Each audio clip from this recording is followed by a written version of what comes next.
ایک اس نے جو طریقہ اختیار کیا نا تدریج کا، جو حکیم صاحب نے بتایا کہ پہلے اسلام کا دفاع کرو، کوئی دعویٰ نہ کرو، صرف اسلام کی طرف سے مناظرے اور کتابیں لکھی آ رہی، اور یہ مسیحی لوگ تھے، ان کی بڑی یورش تھی نا اس وقت، یہ بہت کفر بک رہے تھے، بہت حضور پر حملے کرتے تھے، تو اس نے یہ محاذ سنبھالا، ان کا رد کیا، رد کرنے کے لیے ایسی ٹیکنیک اختیار کی کہ اگر کچھ چیزوں کا انکار بھی کرنا پڑے نا، ان کو ہرانا ہے، میدان جیتنا، یہ کام شروع کیا۔ کوئی نہیں کہا نبی، نہ کوئی عیسیٰ علیہ السلام کو کچھ کہا۔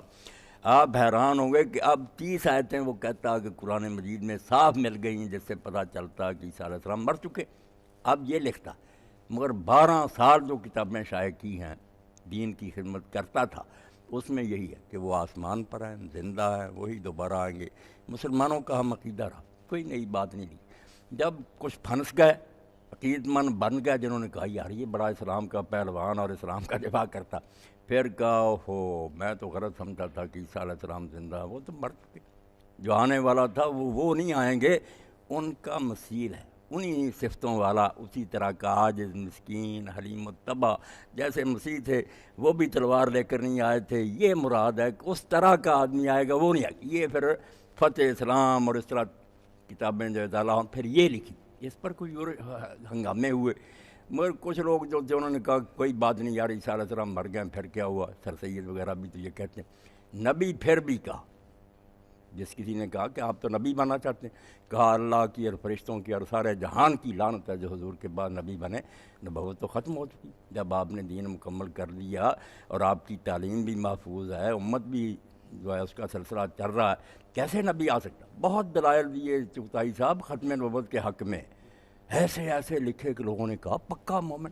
دہلی کی جامع مسجد میں کہا سید نذیر حسین رحمۃ اللہ علیہ نے جب کہا تو نبی بننے کا ارادہ رکھتا، اس نے کہا سارے اہل اسلام جمع دعا کرو کہ جو حضور کے بعد نبی کسی قسم کا بنے اس پر اللہ اور فرشتوں کی لعنت۔ اب لوگ مجدد وغیرہ تو ہضم کر گئے، مگر 1901 میں یعنی پورے 20 سال لکھتا رہا کہ نبوت بند ہے، کوئی نہیں ہے، پھر وہاں جا کر کہ نہیں جیسے عیسیٰ علیہ السلام کے بارے میں غلط فہمی میں تھا، اسی طرح یار میں تو نبی تھا مگر خواہ مخواہ سمجھتا رہا کہ میں نبی نہیں ہوں، پھر پینترا بدل لیا 1901 میں۔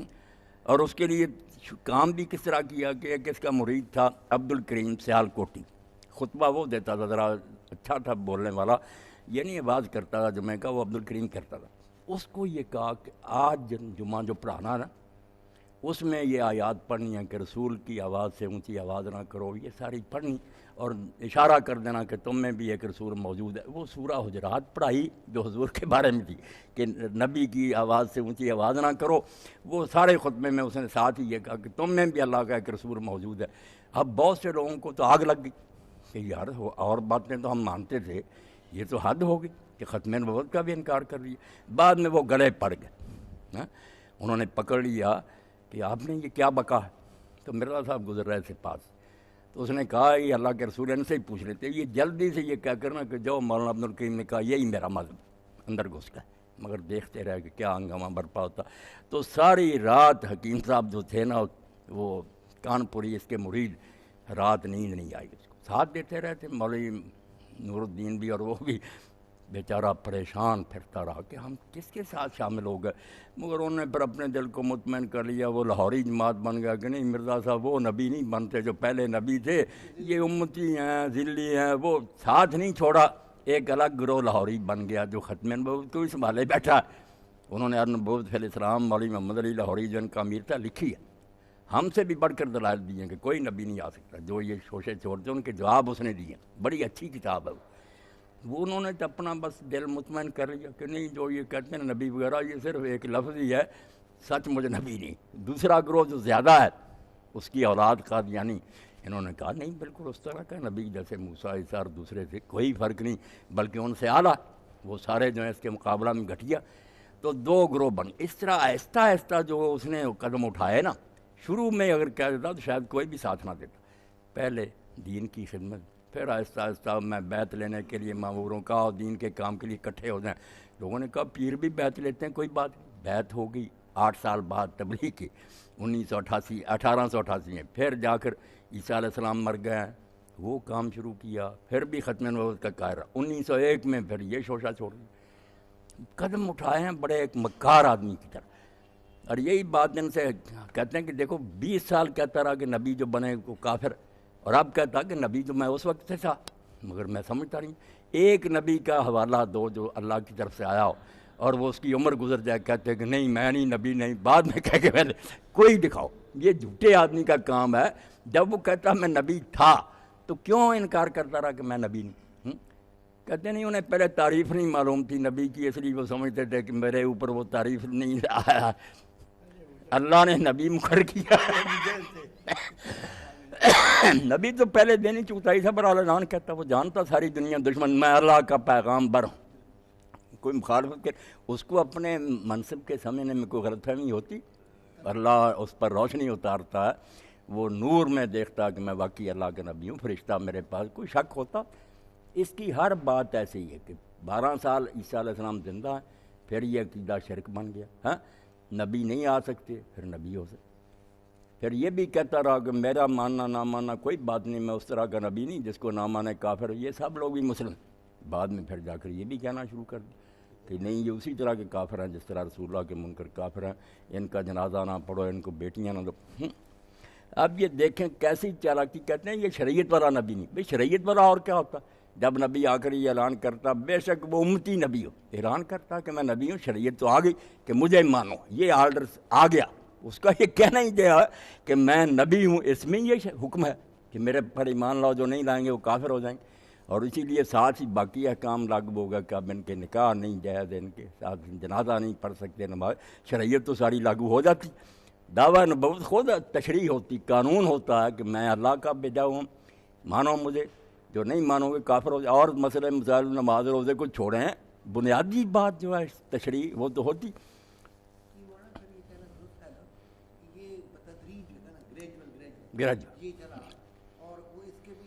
اور پھر چغتائی صاحب یہ بھی دیکھیں، باقاعدہ ختم میں ہے ان کے، یہ حکیم نور الدین ظاہر، یہ بڑا ہوشیار تھا، پڑھا لکھا، اس نے خط لکھا، وہ خط کا حوالہ ہے۔ کبھی نبیوں کو لوگوں نے مشورہ نہیں دیا کہ آپ بن جائیں، نور الدین نے کہا کہ مرزا صاحب میری تجویز یہ ہے کہ آپ یہ کہہ دیں کہ وہ دمشق میں اترنے والا جو مسیح ہے نا وہ الگ ہے، میں وہ نہیں، مگر ہوں میں بھی مسیح موعود ہونے کا آپ دعویٰ کر دیں، یہ اس نے کہا۔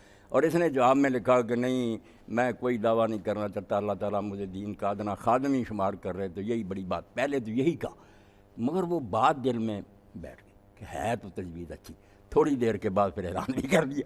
یہ باقاعدہ تحریراً موجود ہے کہ نور الدین نے مجھے یہ لکھا۔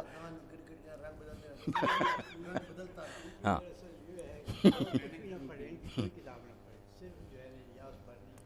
ہاں قادیانی مدد،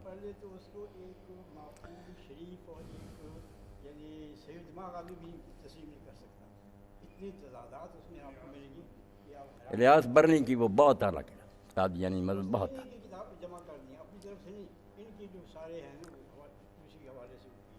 800-900 صفحے کی کتاب نا، بہت اس نے محنت کی، 800-900 صفحے کی، بس باب وارنا ختم نبوت کے بارے میں یہی پہلے کیا تھے، بس کوئی ایک سطر بھی نہیں لکھی اپنی طرف سے، وہ شیشہ سامنے کر دیا۔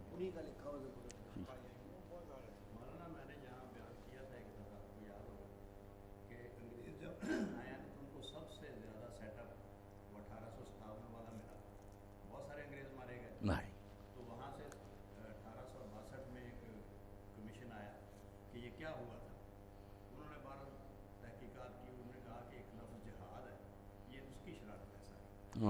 پھر 5 سال کے بعد انہوں نے اور زیادہ ایک کہا کہ تفصیل سے معلوم ہو، انہوں نے یہ معلوم کیا کہ یہ جہاد ہے اور یہ قرآن میں آیا ہے، نبی پر اترا ہے قرآن اور اللہ کی طرف سے ہوا۔ اب اس کو کوئی آدمی ختم نہیں کر سکتا، کوئی آئے گا وہ اس کو منسوخ کر سکتا ہے۔ اللہ اگر یہ تیاری کر رہا تھا ادھر ان کو بھی ضرورت تھی، ضرور، یہ دونوں چیزیں مل گئی تو اس نے جناب جیسے حکیم صاحب نے بتایا نا، حال یہ تھا باقاعدہ ریکارڈ میں کہ جب لوگ انگریز افسروں کے پاس جاتے تھے نا کسی کام کے لیے تو کہتے تھے احمدی ہو، پوچھتے تھے یا ان کی سفارش لاؤ یا احمدی ہو پھر کام ہو۔ دوسرے مسلمانوں کو تو بالکل کوئی اہمیت ہی نہیں دیتے، ان کو انہوں نے پروجیکٹ کیا نا، آگے سے آگے لے گئے، کیونکہ جہاد کو جو حرام کیا ہے، دوستو جہاد کا اب چھوڑ دو خیال، دین کے لیے حرام ہے اب جنگ اور قتال۔ موٹے قلم سے نا تحفہ گولڑیہ میں 3-4 صفحے میں ہے یہ نظم، عنوان یہ ہے جہاد چھوڑ دو اب. ہاں انگریزوں کا اور کیا چاہیے تھا؟ ان کے لیے کوئی مجدد بنے، نبی بنے، ان کا کیا بگڑا؟ جہاد نہ ہو، تختہ نہ ان کا لوگ الٹیں پھر خیر. یہی جو اب تدلیل ہو رہی ہے وہ صرف جہاد چھوڑنے سے ہو رہی ہے. جہاد. ایک طرف وہ لوگ جو تھے جو جہاد کے لیے بیچارے اٹھے، سید احمد شہید اور شاہ اسماعیل شہید، کچھ لوگوں کو ان کے پیچھے ڈال دیا کہ تم ان کی عبارتیں نکالو کہ انہوں نے بڑا بھائی کہا، انہوں نے یہ کہا یہ کہا، انہوں نے ایسا بدنام کیا کہ یہ وہابی ہیں، یہ رسول اللہ کے گستاخ ہیں، یہ ایک نئی امت ہے. وہ بیچارے دین کے لیے مرتے رہے. اور اس پر ہی میر سودا نے یہ بہت اچھی ربائی کہی اس زمانے میں دہلی میں، وہ بھی مجاہدین کے حامی تھے. انہوں نے کہا سودا قمار عشق میں شیریں سے کوہ کن، بازی اگرچہ پا نہ سکا سر تو کھو سکا. وہ شہید تو ہوگا. کس منہ سے اپنے آپ کو کہتا ہے عشق باز، اے روح سے آ تجھ سے تو یہ بھی نہ ہو سکا. صرف حلوے مانڈے کھاتے رہنا، فتوے دیتے رہے، ایک انگلی کا معمولی خون ہی نکلا. یہ باقاعدہ ان کے قاضی بن گئے انگریزی عدالتوں کے. مولانا رضا خان کے بڑے جو تھے جج بن گئے. کوئی انگریز کے خلاف کچھ نہیں. وہ جو مارے گئے وہ بدنام ہو گئے کہ وہ گستاخ ہیں، بے ادب ہیں. اور کوئی اللہ کا بندہ نہیں کرتا کہ پڑھے لکھیں آپ لوگ، آپ خود لکھیں تقویۃ الایمان اور صراط مستقیم شروع سے آخر تک پڑھیں. اگر وہ بات نظر آئے جو یہ نکالتے ہیں تو آپ ہمارا منہ کالا کریں. جب پڑھنا ہی نہیں، اپنی طرف سے گھڑ لینی بات، تو لوگوں نے قرآن مجید پر تھوڑے اعتراض کیے. ستیارت پرکاش میں دیانند نے ایک پورا باب لکھ دیا قرآن کے ترجمے لیے کہ قرآن کہتا خیر الماکرین، اللہ سب سے بہتر مکر کرنے کو کہتا ہے. جن مسلمانوں کا خدا مکار ہے، فرادیہ ہے. بھائی لفظ تو ہے مکر کا. کیا کریں جن کی نیتیں خراب ہوتی ہیں.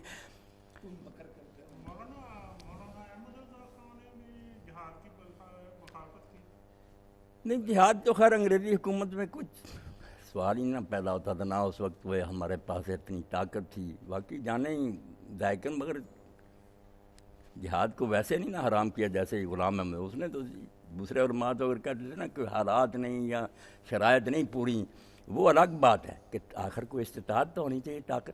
یہ تو سرے سے کہتا تھا نا کہ نہیں، وہ دور گیا.